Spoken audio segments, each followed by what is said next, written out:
Varieties endlessly. What a fun way to diversify a collection, and the thrill for each new discovery. Here is the mystery stamp of my previous video. I am sure that you, the expert, have spotted the varieties by now. We have double overprint, one inverted and shifted, and a third one right here shifted up from the previously attached stamp from below. Nice item. Catalog value unknown.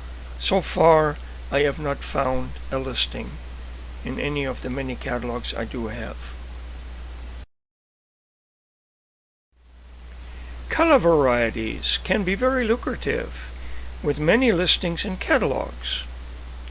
But also many seem to be color varieties may not be listed, but perhaps some of these will deserve a future listing if the experts so determine after lengthy studies. I feel any potential high-value color justifies an expertising fee.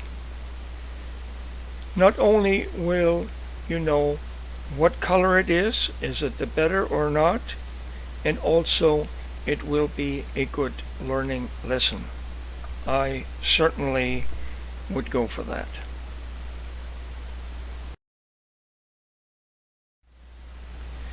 The overprints on these stamps are interesting because they are different formats which went on to basically the same type of stamp.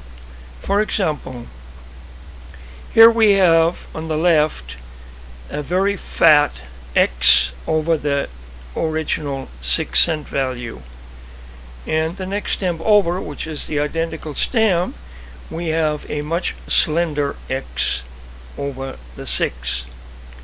In the stamps to the right, we have a barred out original 10-cent value overprinted at $6.40, and on the extreme right we have no bars, whereas the new value is overprinted directly over the old 10-cent values. I would assume that at the time the changes were made, that different post offices had different means and ways of overprinting their remaining stock of these particular stamps, and many more out of that set and many other sets inclusive. Very interesting anyways.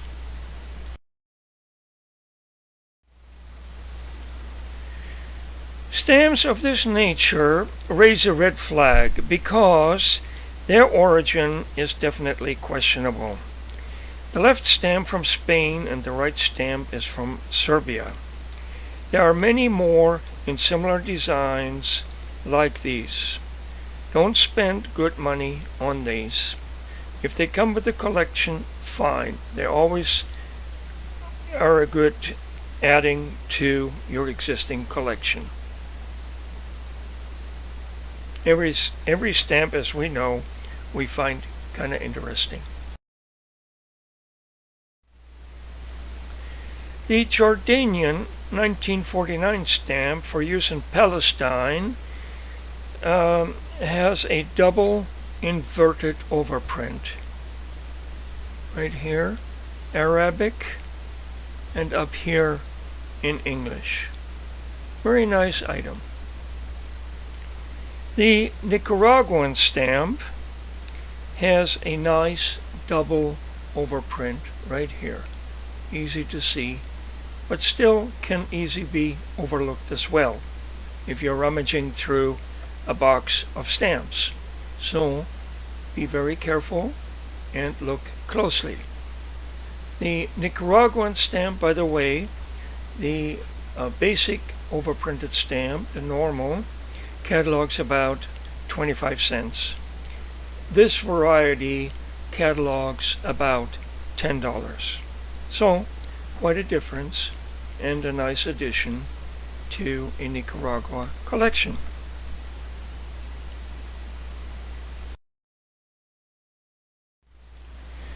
These Egyptian stamps are also quite interesting, although here too I have not found any listings of these particular varieties. That doesn't mean they don't exist. I just don't have the proper reference for this country. On the left, the stamp has a double on the bars. There should only be 3 bars. And here we count 1, 2, 3, 6 in the overprint. The right stamp has doubling in the Arabic word Palestine and the English word Palestine here. The other overprint is normal. These are all issued in about 1953.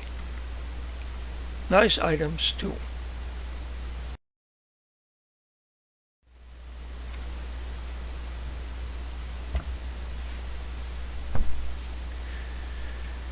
Any idea what we have here?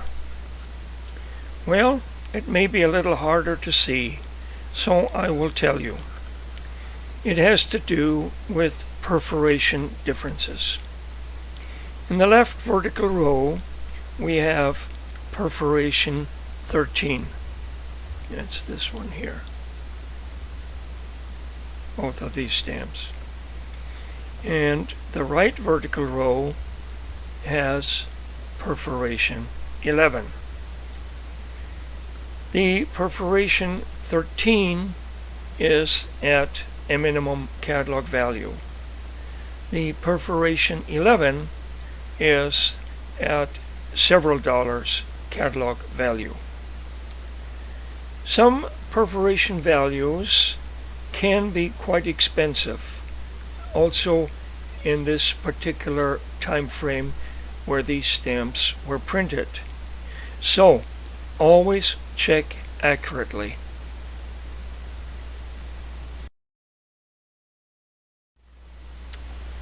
Stamps like these of various denominations of the Tsar, part of Germany, have a multitude of plate flaws, such as the one shown.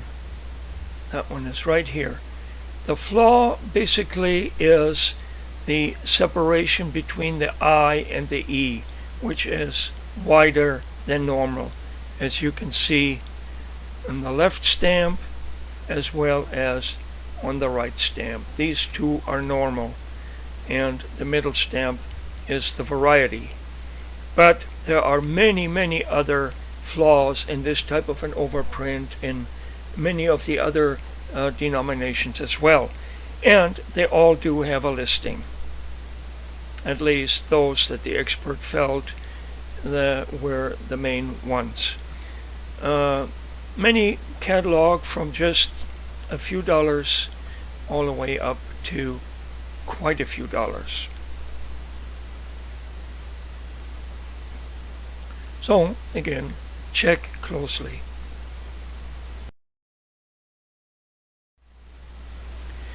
This nice Argentina block has 2 listed plate flaws. A colon after the 5 and a colon after the V of centavo. What makes this block even more interesting is that both types of plate flaws are present in the full vertical rows, such as the 5 colon. All of these are the same, and all of these are the same. Very interesting and very nice item for any collection.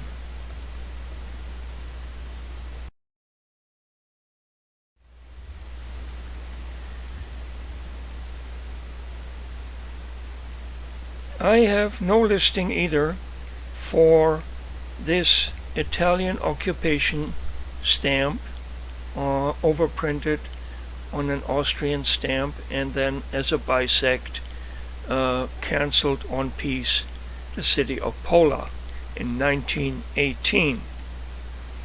Perhaps it has a philatelic influence. Nonetheless, still interesting and a keeper in my opinion. The Turkish bisect, this one here, on the other hand, tells a different story. The 2 piaster lilac on blue, issued in 1888, was bisected and then overprinted with the new value of 1 piaster. Here is the 1 piaster overprint. In this case, in a circular format. They also do exist in a triangular configuration, applying to the same purpose. These stamps were of private origin, but interestingly enough, were authorized officially for postage. This is actually a relatively scarce item with so far an undetermined value. A definite keeper. So, if you cannot identify it, keep it anyways until you can identify it.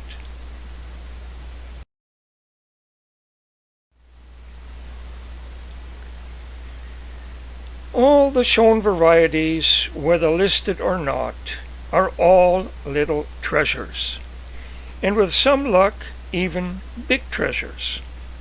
Keep watching my videos. I will show you for your benefit.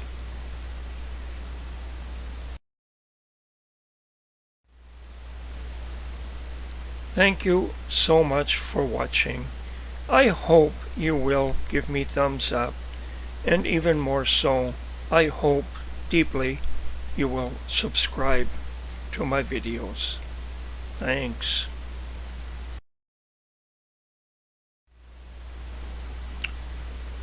How about this? Can you figure out what we have here? If you do, please let me know. Thank you.